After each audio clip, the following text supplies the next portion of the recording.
Vi dice smemorati la Serracchiani, no? Non è una questione di memoria, non è una questione di memoria. Il fatto di aver fatto 10 anni fa una cosa non vuol dire per forza che tu devi insistere e devi continuare a perorare quella causa ribadendo comunque che è la scelta più giusta possibile al mondo. Puoi anche dire semplicemente abbiamo sbagliato.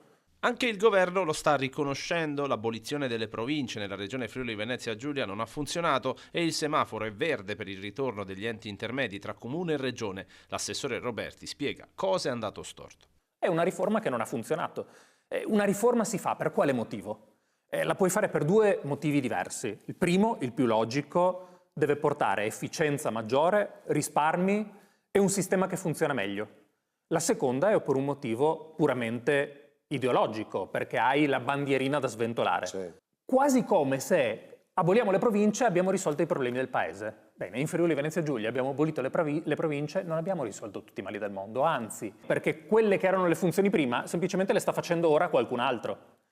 Il ritorno delle province servirà a rafforzare il principio di sussidiarietà, ovvero che quanto più si avvicina il livello del governo al territorio, tanto più sarà efficiente la funzione che svolge per il cittadino, ma lascerà una scia di problemi creati dalla precedente abolizione in virtù della creazione degli EDR non utili, a detta dell'assessore regionale ospite a Ring.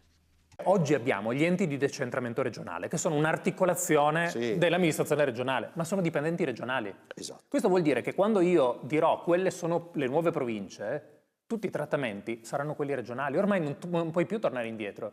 Cioè non è che se io dico a Ferdinando Varino domani vai in un'altra TV e gli dico il tuo contratto non vale più 100 ma vale 90. Sì, chiaro. Perché Ferdinando Varino mi guarda e mi dice Marameo, io resto dove sono e il mio contratto non lo cambi, giustamente.